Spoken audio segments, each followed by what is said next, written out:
बिस्मिल्लाहिर्रहमानिर्रहीम। अस्सलाम वालेकुम स्टूडेंट्स, उम्मीद करता हूँ आप तमाम बच्चे खैरियत से होंगे। मैं सर दानिश अहमद। स्टूडेंट्स, अगर आप सेकेंड ईयर के तालिब इल्म हैं, भले से आप कॉमर्स से ताल्लुक़ रखते हैं, प्री मेडिकल से ताल्लुक़ रखते हैं, प्री इंजीनियरिंग से ताल्लुक़ रखते हैं, कंप्यूटर साइंस से ताल्लुक़ रखते हैं, या फिर आप आर्ट्स के तालिब इल्म हैं, तो भी ये वाली वीडियो आपके लिए इंतहाई अहम है।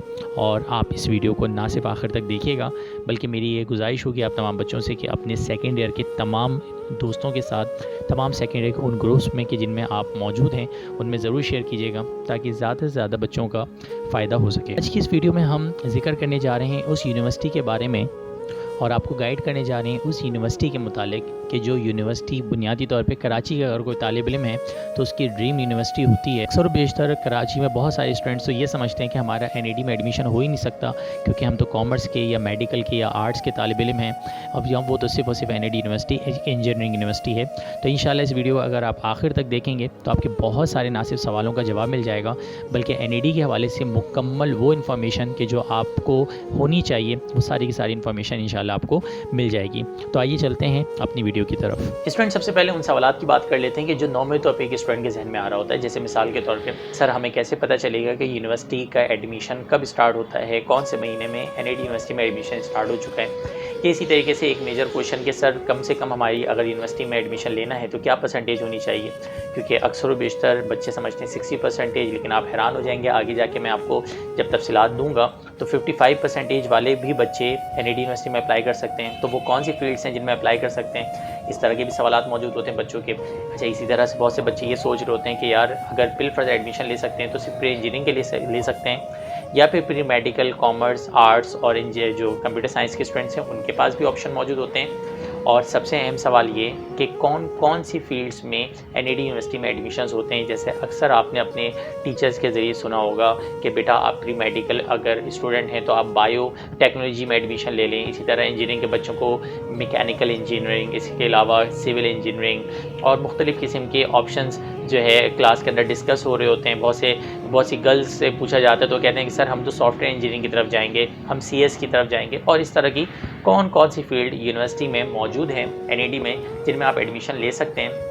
वैसे सबसे एक अहम सवाल कि यूनिवर्सिटी का जो टेस्ट होता है वो किस तरह का होता है, कितने नंबर का टेस्ट आता है, कौन कौन से सब्जेक्ट्स आते हैं टेस्ट में हमें कैलकुलेटर अलाउड होता है या नहीं होता है, उसमें टाइम कितना हमारे पास मौजूद होता है टेस्ट देने के लिए, वो टेस्ट रिटन बेस्ड होता है या कंप्यूटर बेस्ड होता है। इस तरह के बहुत से सवालात होते हैं। और सबसे इंपॉर्टेंट चीज़ ये कि यूनिवर्सिटी का जो एडमिशन क्राइटेरिया होता है वो क्या होता है, किस बिहाफ पे, किस क्राइटेरिया के ऊपर यूनिवर्सिटी एडमिशन देती है।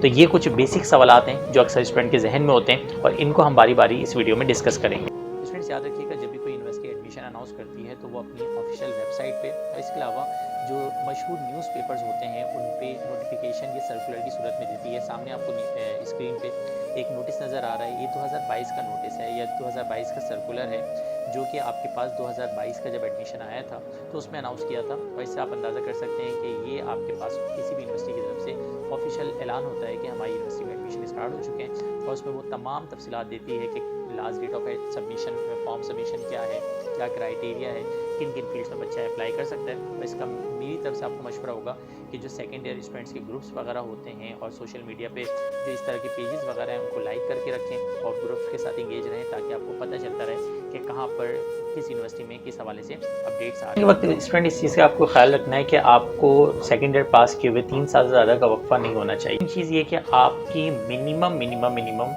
60% होनी चाहिए फर्स्ट ईयर में, क्योंकि पिछले साल जो एडमिशन हुआ वो फर्स्ट ईयर के बिहाफ पे हुआ था, लेकिन फर्स्ट ईयर सेकेंड ईयर में मिला के आपकी 60 मिनिमम परसेंटेज होनी चाहिए। और अगर बिलफर्ज आप बीएस की किसी भी फील्ड में, अच्छा अब यहाँ पे छोटा सा मैं पॉइंट क्लियर कर दूँ, हमारे पास एनईडी में 2 तरह की फील्ड्स हैं। एक इंजीनियरिंग की फील्ड है जो बीई कहलाती है, और कुछ फील्ड जो है बैचलर इन साइंस यानी बीएस की फील्ड्स हैं। तो जो बीएस की फील्ड्स हैं, अगर बीएस की फील्ड्स में आप एडमिशन लेना चाहते हैं तो आपकी मिनिमम परसेंटेज 55 होनी चाहिए, यानी 55% वाला बच्चा भी बीएस की फील्ड में अप्लाई कर सकता है। हाँ, जिन बच्चों की 60+ % है वो बीएस और बीई दोनों फील्ड्स में अप्लाई कर सकते हैं। अब ये वाला portion pre engineering, pre medical, computer science और आर्ट्स के बच्चे तवज्जो के साथ सुनिएगा। देखिए, वो स्टूडेंट्स जो प्री इंजीनियरिंग के हैं, यानी उन्होंने अपने इंटर में फिजिक्स, मैथ्स और केमिस्ट्री पढ़ी है, वो स्टूडेंट्स एनईडी के अंदर बेशुमार फील्ड्स हैं बीई और बीएस की, वो किसी भी फील्ड में अप्लाई कर सकते हैं। इसके बाद आपके पास बारी आ जाती है उन स्टूडेंट्स की कि जो स्टूडेंट्स प्री इंजीनियरिंग के नहीं हैं, बल्कि वो साइंस के हैं। तो याद रखिएगा कंप्यूटर साइंस के जो स्टूडेंट्स होते हैं उनके उसमें सिर्फ एक छोटा सा फर्क ये होता है कि वो केमिस्ट्री की बजाय कंप्यूटर साइंस पढ़ते हैं। तो याद रखिएगा सामने स्क्रीन पर आपको नज़र आ रहा होगा कि वो स्टूडेंट्स के जो कंप्यूटर साइंस के स्टूडेंट्स हैं वो इन फील्ड्स में यानी कि BE electronics, telecommunication, computer system, software engineering, BS in computer science, management science, development studies, इस तरह की जो दीगर फील्ड्स के नेम लिख के दिए हैं इन तमाम फील्ड्स में वो अप्लाई कर सकते हैं, लेकिन बाकी फील्ड्स में कंप्यूटर साइंस के बच्चे अप्लाई नहीं कर सकते। अच्छा, अब इसी तरीके से आप आ जाएँ मेडिकल साइंस के स्टूडेंट्स के लिए। मेडिकल साइंस के स्टूडेंट जो इंटर करते हैं वो करते हैं फिज़िक्स, बायो और केमिस्ट्री के साथ। तो वो स्टूडेंट्स के जिन्होंने केमिस्ट्री, बायो और फिज़िक्स के टॉपिक्स को पढ़ा है तो याद रखिएगा कि वो सिर्फ और सिर्फ फील्ड्स में अप्लाई कर सकते हैं जो कि स्क्रीन पे शो हो रही हैं, जिनमें शामिल हैं बायोमेडिकल इंजीनियरिंग और बायोमेडिकल इंजीनियरिंग के अलावा BS के तमाम कोर्स, यानी BS के वो किसी भी कोर्स में अप्लाई कर सकते हैं। अच्छा, यहाँ पे बार बार आपके जहन में सवाल आ रहा होगा सर BS और B की कौन कौन सी फील्ड्स हैं, वो मैं आगे चल के बताऊँगा। तो BS और B के किसी भी उसमें अप्लाई कर सकते हैं। बस ख्याल रखिएगा कि BS की एक फील्ड है और वो है कंप्यूटेशनल जो फाइनेंस, उसमें फाइनेंस के फील्ड में वो अप्लाई। तो जो मेडिकल के स्टूडेंट्स हैं वो BS की किसी भी फील्ड में अप्लाई कर सकते हैं फाइनेंस के अलावा। फाइनेंस के डिपार्टमेंट में नहीं जा सकते वो। बाकी अगर इंजीनियरिंग की साइड पर आना चाहते हैं तो वो बायोमेडिकल इंजीनियरिंग में अप्लाई कर सकते हैं और इंजीनियरिंग की किसी और फील्ड में अप्लाई नहीं कर सकते।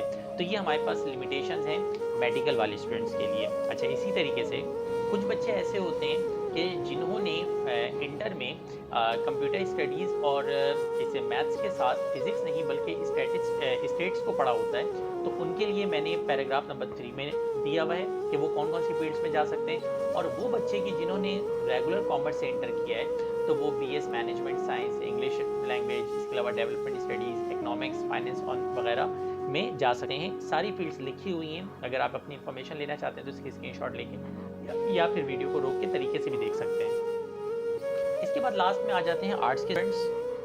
जो आर्ट्स के स्टूडेंट्स हैं याद रखिएगा आर्ट्स के स्टूडेंट्स इन सब्जेक्ट्स में या इन फील्ड्स में एडमिशन ले सकते हैं जो कि स्क्रीन पर मौजूद हैं। डेवलपमेंट स्टडीज़ है, इकोनॉमिक्स है, फाइनेंस है, मैनेजमेंट साइंस है और इस तरह की जो फील्ड्स हैं उनमें आर्ट्स के बच्चे भी एडमिशन ले सकते हैं। तो ये हमारे पास जो 4 हमारे बुनियादी तौर पे इंटर की फील्ड्स होती हैं, pre engineering, pre medical, computer science और कॉमर्स और आर्ट्स। तो कौन सी फील्ड के बच्चे कौन कौन सी फील्ड्स में एडमिशन ले सकते हैं और किन फील्ड्स में एडमिशन नहीं ले सकते, उसको मैंने डिटेल में डिस्कस कर लिया है। और अगर बिल्कुल आपको समझ में आए तो वीडियो को पीछे करके स्टॉप करके आप उसको रीड भी कर सकते हैं। अब आ जाते हैं फील्ड्स के मुतालिक। तो देखिए मैंने यहाँ स्क्रीन पे आपको मुख्तलिफ़ किस्म के, क्योंकि NAD में बहुत सारी फील्ड्स हैं और वो तमाम फील्ड्स अगर मैं डिस्कस करूँगा बारी बारी तो जाहिर सी बात है कि वीडियो बहुत ज़्यादा लंबी हो जाएगी। तो हमारे पास जैसे यहाँ पर जो एक चीज़ मैं बड़ी इंपॉर्टेंट क्लियर कर दूँ कि वीडियो में आप देख रहे होंगे सॉफ्टवेयर इंजीनियरिंग, बायोमेडिकल इंजीनियरिंग, फिर फूड इंजीनियरिंग तक है। उसके बाद कंप्यूटर साइंस लिखा हुआ है, कंप्यूटर साइंस लिखा हुआ है। कंप्यूटर साइंस से याद रखिएगा BS की फील्ड से स्टार्ट हो जाती हैं, यानी कंप्यूटर साइंस जहाँ पे लिखा हुआ है वहाँ तक सारी की सारी जो फील्ड्स हैं वो इंजीनियरिंग की हैं। क्योंकि आपको मैंने स्टार्ट में बोला था कि BS की फील्ड्स कौन सी हैं और इंजीनियरिंग की फील्ड्स कैसे कौन सी हैं, हमें सर कैसे पता चलेगा। तो इसका बड़ा सिंपल सा हल है कि जो आपके पास CS तक फील्ड नंबर 1 फील्ड से लेकर आपके पास जो CS की फील्ड है वहाँ तक आपके पास मौजूद हैं सारी की सारी इंजीनियरिंग की फील्ड्स। और CS यानी CT जो लिखा हुआ है कंप्यूटर साइंस, उसके नीचे आर्किटेक्ट है, फिर उसके बाद टेक्सटाइल साइंस है, डेवलपमेंट स्टडीज़ है, ये सारी की सारी जो फील्ड्स हैं वो BS की फील्ड्स हैं।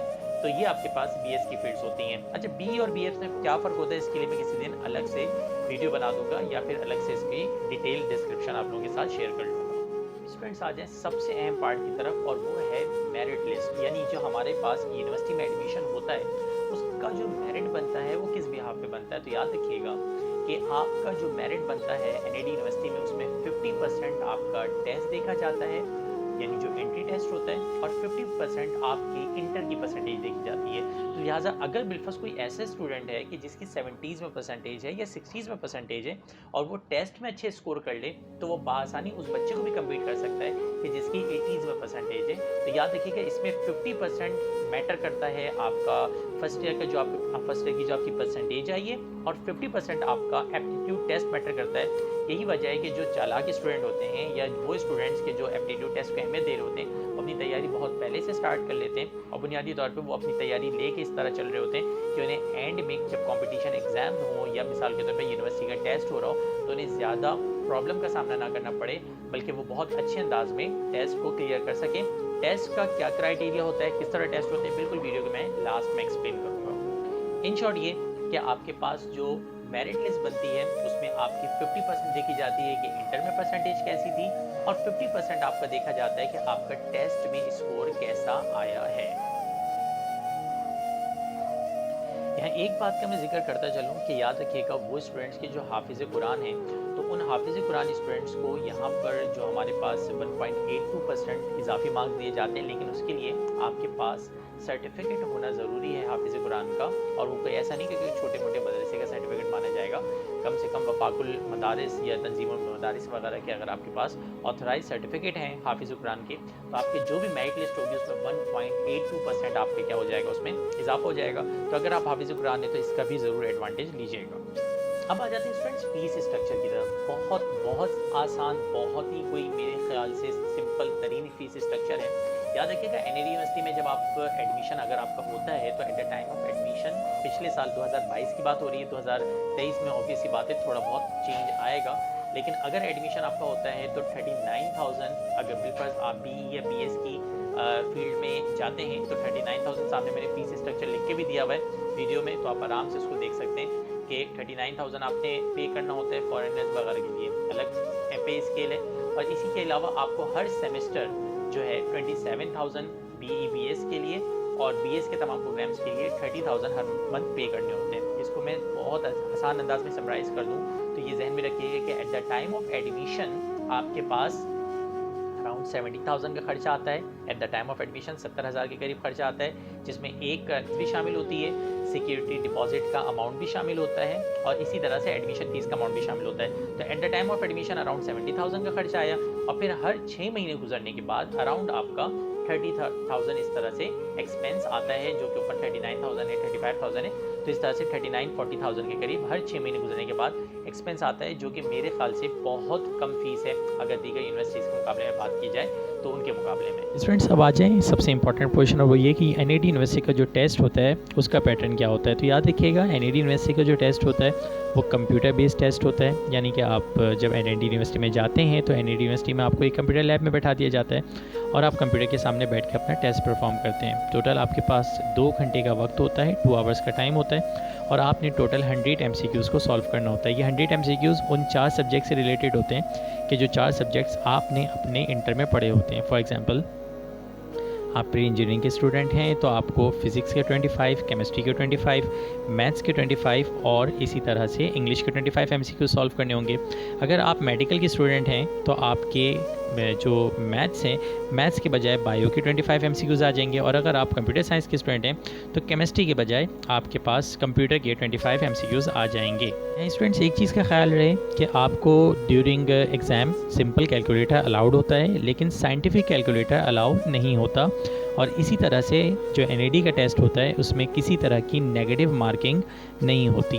तो मेरे ख़्याल से इस सिंपल ये जो टेस्ट होता है इसकी पूरी की पूरी आपको समरी समझ में आ गई होगी कि इनकी अगर आप तैयारी करना चाहते हैं तो आपने किन किन टॉपिक्स के ऊपर तवज्जो देनी है और किन किन टॉपिक्स के ऊपर आपने अपना फोकस करना होगा।